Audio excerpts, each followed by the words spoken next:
नमस्कार दोस्तों, स्वागत है आपका आपके YouTube चैनल SMWC क्लासेज में, जहां मिलती हैं रोज़ आपको जनरल नॉलेज से जुड़ी खबरें और साथ ही वीडियो के अंत में आपको मिलते हैं मल्टीपल चॉइस क्वेश्चंस जो आपकी परीक्षा के लिए बहुत ही उपयोगी होते हैं। तो बने रहिए वीडियो के अंत तक। आज कारगिल विजय दिवस है।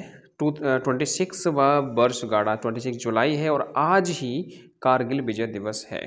आज 26 जुलाई को भारत भर में कारगिल विजय दिवस मनाया गया।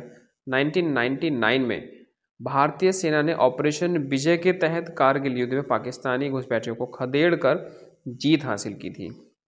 प्रधानमंत्री नरेंद्र मोदी, रक्षा मंत्री राजनाथ सिंह जी और तीनों सेनाओं के प्रमुखों ने नई दिल्ली के अमर जवान ज्योति और द्रास वार मेमोरियल पर श्रद्धांजलि दी। कारगिल युद्ध मई से जुलाई के बीच चला था 1999 में और यह दिवस भारतीय सैन्य गौरव का एक प्रतीक है हमारे जवानों के लिए। तो मैं चाहूँगा आप सब भी जो हमारे भारतीय जवान हैं उनको श्रद्धांजलि जरूर दें, क्योंकि उन्हीं की वजह से हम यहाँ पर सुरक्षित बैठे हुए हैं। सेकंड न्यूज है, भारत फ्रांस सामरिक सहयोग बढ़ा, राफेल एम सौदा लगभग तय हो चुका है। भारत सरकार और फ्रांस के बीच राफेल एम है लड़ाकू विमानों की डील लगभग फाइनल है। यह विमान भारतीय नौसेना के INS विक्रांत और INS विक्रमादित्य जैसे एयरक्राफ्ट कैरियर्स पर तैनात किए जाएंगे। यह सौदा भारत की समुद्री ताकत को और मजबूत करेगा। अगर परीक्षा की दृष्टि से बात की जाए तो Rafale M and Dassault Aviation द्वारा निर्मित एक बहुभूमिका वाला नौसैनिक विमान है। इसरो का सफल चंद्रयान 4 मिशन की घोषणा। इसरो ने आज घोषणा की कि चंद्रयान 4 मिशन 2026 के पहले क्वार्टर में लॉन्च किया जाएगा। यह मिशन चंद्रमा की सतह से नमूने एकत्र करने वाला पहला भारतीय प्रयास होगा। इससे पहले वीडियो में भी हम आपको बता चुके हैं, ये मिशन सैंपल रिटर्न मिशन कहलाएगा, यानी चंद्रमा की मिट्टी चट्टानों को पृथ्वी पर लाया जाएगा।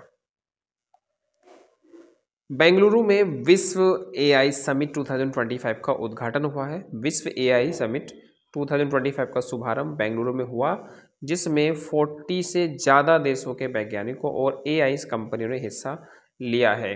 मुख्य आकर्षण भारतीय स्वदेशी भाषा मॉडल मतलब भाषा AI का प्रदर्शन रहा। भाषा AI एक मल्टी लैंग्वेज जनरेटिव मॉडल है जो 12 भारतीय भाषाओं में काम करता है। ये एक मुख्य प्रदर्शन रहा इस प्रदर्शनी का, भाषा AI। भारत में मानसून का कहर, बिहार और यूपी में बाढ़ की स्थिति। लगातार भारी बारिश से बिहार और उत्तर प्रदेश के 10 जिलों में बाढ़ जैसी स्थिति है। राहत और बचाव के लिए NDRF की टीमें सक्रिय हैं। NDRF की स्थापना 2006 में की गई थी और यह गृह मंत्रालय के अंतर्गत कार्य करती है।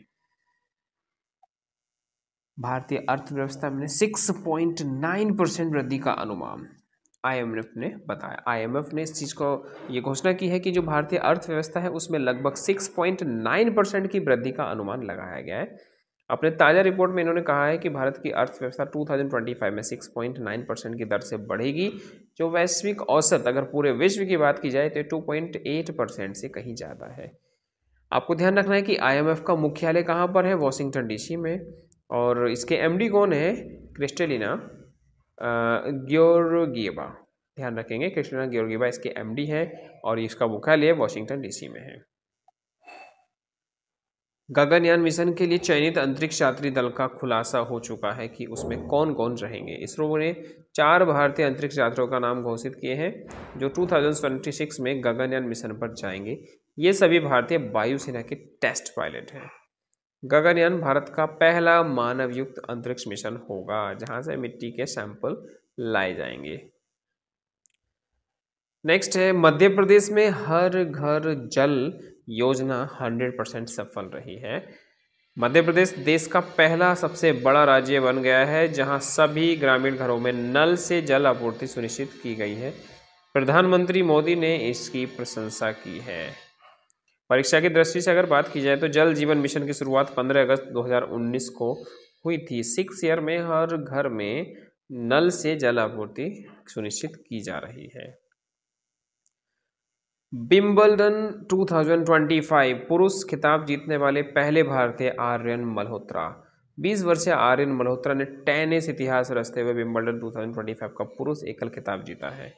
विंबलडन ये इंग्लैंड का सबसे पुराना टेनिस टूर्नामेंट है जिसकी शुरुआत 1877 में की गई थी। ध्यान रखेंगे, इंग्लैंड का सबसे पुराना टेनिस टूर्नामेंट है और इसकी शुरुआत 1877 में की गई थी, जिसको भारत के आर्यन मल्होत्रा ने टेनिस में इतिहास रचते हुए पुरुष एकल खिताब जीता है।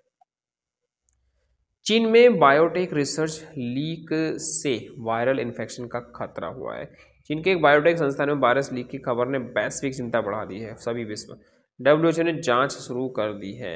आप ध्यान रखेंगे, WHO की स्थापना कहाँ की गई थी, इसका मुख्यालय कहाँ पर है, जिनेवा में। इसकी स्थापना हुई थी 1948 में।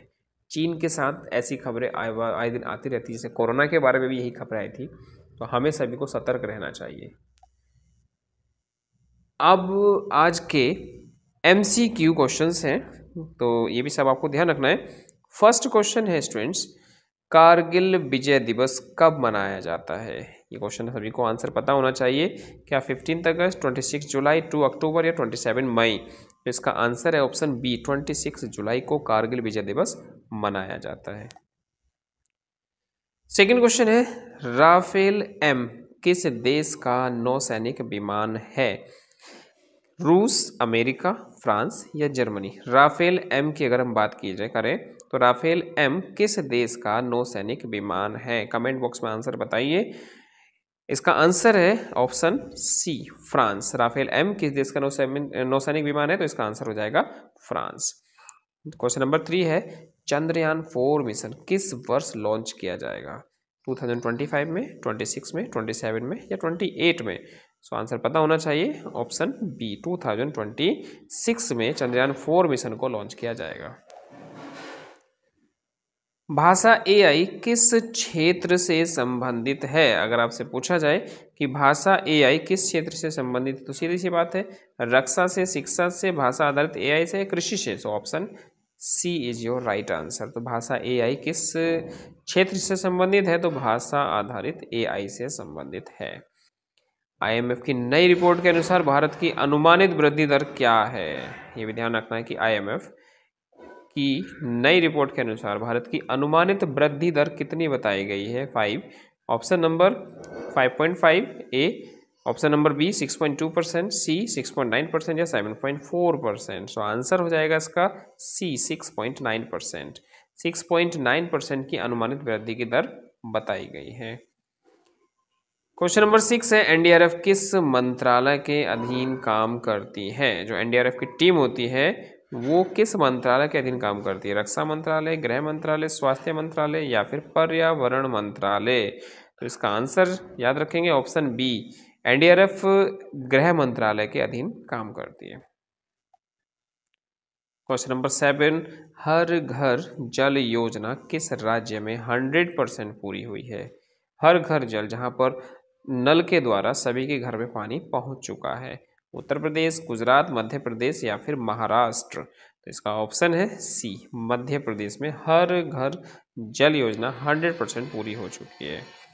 क्वेश्चन नंबर 8 है, गगनयान मिशन किस एजेंसी द्वारा चलाया जा रहा है? जो गगनयान मिशन है वो कौन सी एजेंसी चला रही है? DRDO, इसरो, नासा या HAL? तो याद रखेंगे option B, ISRO, Indian space research and organisation इस मिशन की एजेंसी, मतलब ये एजेंसी इसको चला रही है। विंबलडन 2025 के पुरुष विजेता कौन बने हैं? आंसर ध्यान रखेंगे, ऑप्शन है नोवाक जोकोविक या आर्यन मल्होत्रा या कार्लोस अल्कराज या फिर डेनिल मेदवेदेव? याद रखेंगे, इसका आंसर है ऑप्शन बी, आर्यन मल्होत्रा। आर्यन मल्होत्रा ने विंबलडन 2025 का एक पुरुष जो खिताब है वो जीता है। WHO का मुख्यालय कहाँ स्थित है?